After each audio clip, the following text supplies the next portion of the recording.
عليكم ورحمة الله وبركاته.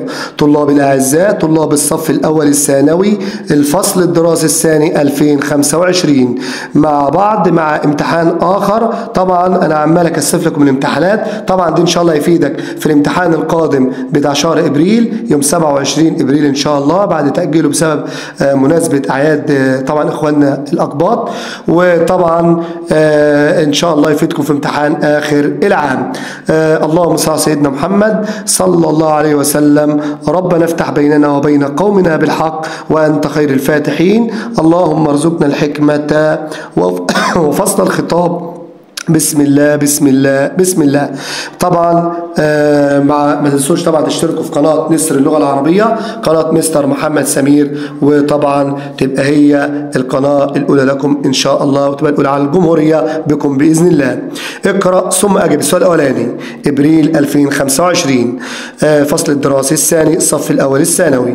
اللغة أصوات يعبر بها كل قوم عن أغراضهم، وهي ميزة تميز الإنسان عن سائر الحيوانات، وهي سلوك متعلم مكتسب يتعلمها الفرد من المجتمع الذي يعيش فيه، وهي ضرورة اجتماعية لا بد من تطويرها بحسب مقتضيات الحاجة.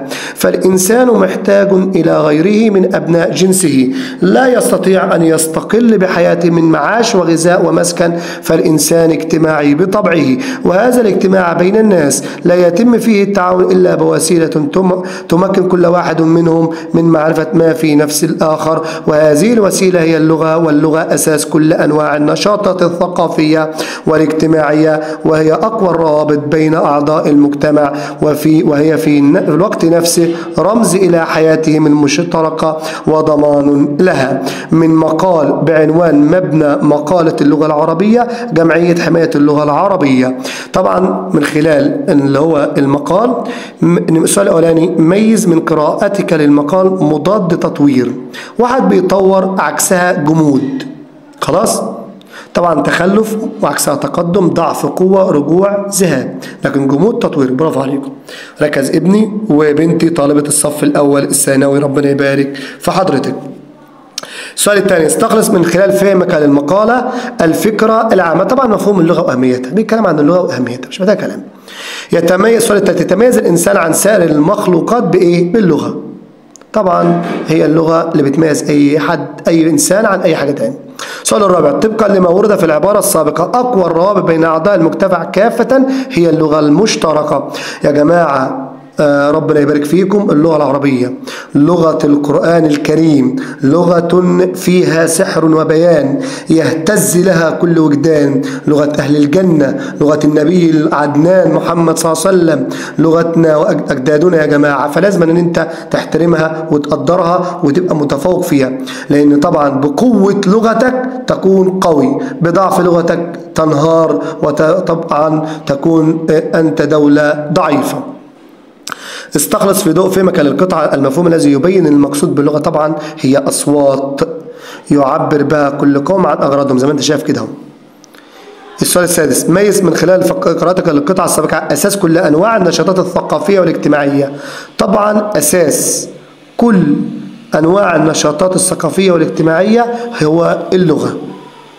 اللغة هي طبعا، لأن ليس البعد الاجتماعي أو التاريخ الثقافي طبعا، ولكن اللغة هي أساس، زي ما أنت شايف اهوت، اللغة أساس كل أنواع النشاطات. ماشي يا ابني، ربنا يبارك فيك. ندخل على النص الثاني.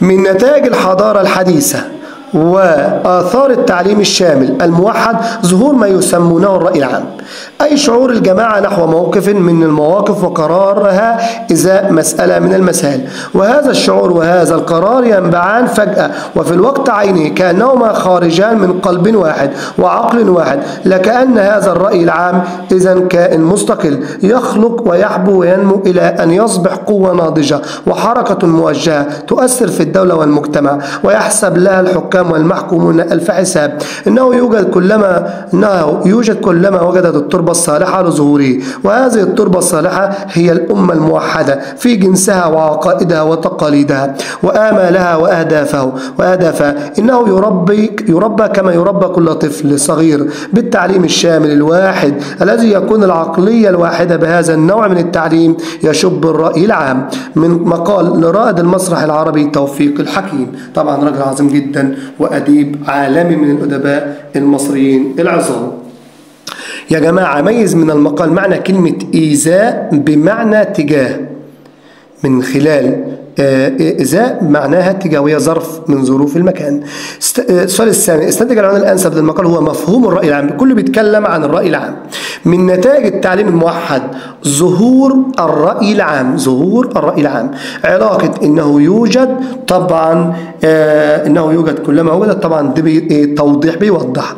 استخلص في ضوء قراءتك للقطعة التربة صح لوجود الرأي العام هي الأمة الموحدة. الأمة الموحدة، دي الإجابات يا جماعة وركز جدا.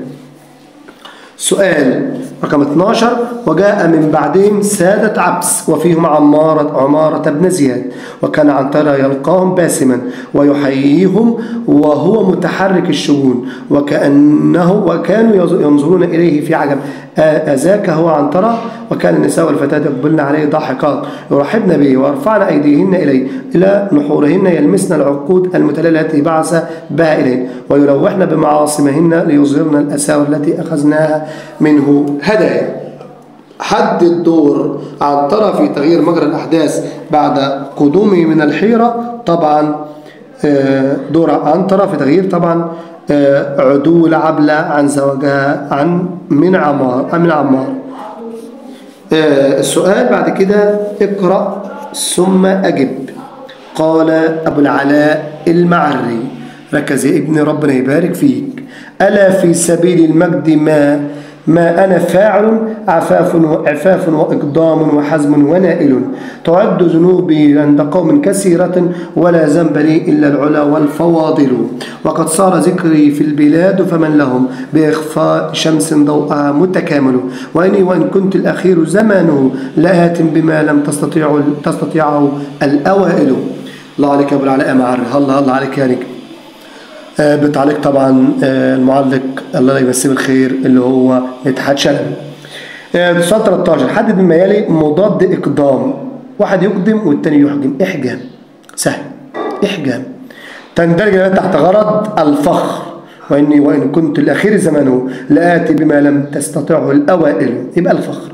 تتجلى في القول الشعر سبيل المجد صورة بيانية، طبعا جاءت على صورة المضاف والمضاف إليه، دي طبعا يا حبايبي تشبيه بليغ، تشبيه يا ابني بليغ. ربنا يبارك في حضرتك وربنا يبارك فيك يا بنتي العزيزة. سؤال 16، حدد الفكرة الرئيسية التي تضمنتها الأبيات السابقة. طبعا سبيل المجد بس على المجد. 17، في مقطع الأبيات دفعة موسيقية، طبعا التصريع نجيبها تاني اهي يا ابني اهيت وركز. طبعا أنا فاعل ونائل وحزم نائل، طبعا الاثنين بيدوا جرس موسيقي وهو التصريع. بعد كده أجب، اقرأ ثم أجب. قال طه حسين، والشيء الذي يألم له كل محب لهذه البلد العربية أو البلاد العربية، وكل محب للغة العربية وآدابها، وكل حريص على أن تظل هذه اللغة حية قوية، هو أن شبابنا يتعلمون اللغة الأجنبية في يسر وسهولة أكثر مما يتعلمون لغتهم في هذا اليسر وهذه السهولة، ذلك لأنهم لا يجدون في اللغات الأجنبية هذه المشكلات التي لا يتاح فهمها ولا تصورها في هذا العصر، ولا ينبغي أن تعرض إلا على الذين يتخصصون في درس تاريخ اللغة ودرس تاريخ أدبها. فأما الذين يتعلمون لمجرد التعليم ويتعلمون ليعيشوا ولينتجوا في الحياة وليجاروا الحضارة، فهؤلاء ينبغي أن يكون تعليمهم سهل يسير ملائما لتطور العقل والحديث، وملائما لما يتعلمونه من اللغات الأجنبية من ناحية، ولما يتعلمونه من ألوان العلم على اختلافها من ناحية أخرى. كلام طه حسين، كلام جميل، كلام أدبي، كلام عقلاني. ركز ابن العزيز ربنا يبارك في حضرتك. من خلال النص أو من خلال المقال، بين يسر وسهولة طبعا ترادف، الاثنين بمعنى واحد. التضاد يبقى الاثنين كلمة عكسها. كلمات قريبة من بعضها يبقى إيقاع موسيقي. جملة وجملة يبقى مقابلة، ولكن طبعا هما الاثنين بمعنى واحد يبقى ترادف. طبعا الترادف من المحسنات البديعية المعنوية تؤكد المعنى وتوضحه. استخلص سؤال 19 من خلال قراءتك نوع الصورة فيه. تظل هذه اللغة حية استعارة مكنية، وكأن اللغة إنسان يحيا ويعيش، سر جمالها التشخيص. سؤال 20 حدد من المقال السابق علاقة ليعيش، طبعا لام التعليل على طول مباشرة هتبقى علاقته تعليل. استنتج سمة من السمات الأسلوبية لطه حسين. سهولة اللغة ووضوحها، طبعا دي صح. كسر الجملة ورشاقتها، طبعا دي صح. بعد كده عندنا اللهم صل على سيدنا محمد. بعد كده الحاح على الفكرة طبعا، ولا جميع ما سبق، طبعا جميع ما سبق. طبعا تحت أي فن نثري تندرج هذه الفقرة؟ طبعا تحت فن المقال. كيف وأم أصحاب المدرسة الكلاسيكية بين الأخذ من التراث والعصر الذي يعيشون فيه؟ طبعا حافظوا على التراث والتفتوا إلى ثقافة العصر. اقرأ ثم أجب. قال الشاعر: ولي وطن آليت ألا أبي عهد بن الرومي، ولا أرى غيري له الدهر مالكا. استنتج من البيت السابق سمة الشعر في العصر العباسي. طبعا الألفاظ مالت إلى السهولة، الألفاظ مالت إلى السهولة. تعال نشوف جبران قال إيه.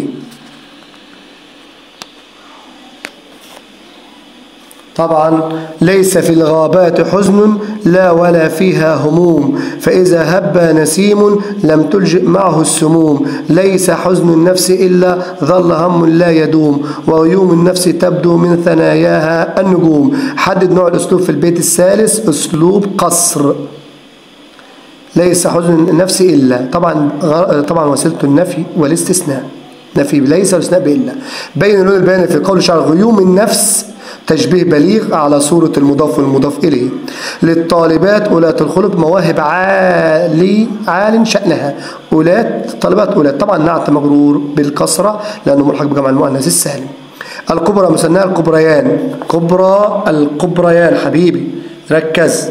سؤال 29 كلا الوالدين رحيمان. كلا هنا اسم يعمل معاملة الاسم المكسور، خلي بالك.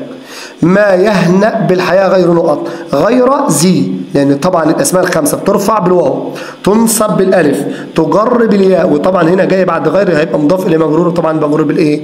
بالياء. الأسماء الخمسة ترفع بالواو، تنصب بالألف، تجر بالياء. تقع أزرعات في الشام. أزرعات يا جماعة ملحق بجمع المؤنث السالم، طبعا تحفظها من الكلمات اللي هي ملحقة بجمع المؤنث السالم. الفتيات يدعون ربهن وزن الفعل. يدعون طبعا يفعل، لأن طبعا يدعو زي ما هي ونون النسوة، يفعل وحط نون النسوة. ادي الوزن. ميزان الصرفي الوزن يدعو، دعا فعل، يدعو يفعل، زود نون النسوة زود نون يبقى يفعل. كلمة التفوق نكشف عنها يا جماعة في مادة فوق، طبعا في باب الفاء فصل الواو مع مراعاة القاف. الشيماء تحب القراءة. حدد الجملة الصحيحة عند جمع المبتدأ. الشيماءات يحببن القراءة. الشيماوات يحبون القراءة. الشيماوات يحببن القراءة. الشيماءات يحبن القراءة. طبعا يحببن لأن طبعا هنا شيماء هنبقى جمعها الشيماوات لأن الألف الهمزة واو، زائد طبعا يحببن لأنها طبعا اسندت لنون النسوة، الفعل المضارع يسند لنون النسوة فبفك التضعيف زي ما انت شايف. يحببن القراءة، طبعا ديتي نمرة ج الإجابة الصحيحة. الشيماوات يحببن القراءة. يحببن الايه؟ القراءة. تمام كده يا ابني؟ تمام. طبعا السؤال اللي هو 35 اكتب إعلان عن رحلة مدرسية إلى مكتبة الإسكندرية مراعيا ضوابط وقواعد النحو والإملاء. طبعا هسيبها لحضرتك ديتي تكتبها لي في التعليقات، تكتب الإعلان في ورقة وتصور وتبعت في التعليقات. أشوف طبعا في التعليق طبعا الإعلان مكتوب، وأشوفك أنت منسق ولا مش منسق. عاطفة الحب العفيف تدفع الإنسان لفعل المعجزات. طبعا ده بيتكلم عن موقف عنترة من مهر عبد الذي فرض عليه عمرو ابن مالك. طبعا برضو اشوفك انت في التعليقات تكتب لي عن عاطفة الحب العفيف. طبعا ما تنسوش تشتركوا في قناة نسر اللغة العربية، قناة مستر محمد سمير، وطبعا تشارك الفيديو على أوسع نطاق، لأن طبعا نشر الخير طبعا بيعم على الكل بالنجاح والتوفيق. وفي الختام وصلى اللهم على سيدنا محمد وعلى آله وصحبه وسلم، والحمد لله رب العالمين، والسلام عليكم ورحمة الله وبركاته.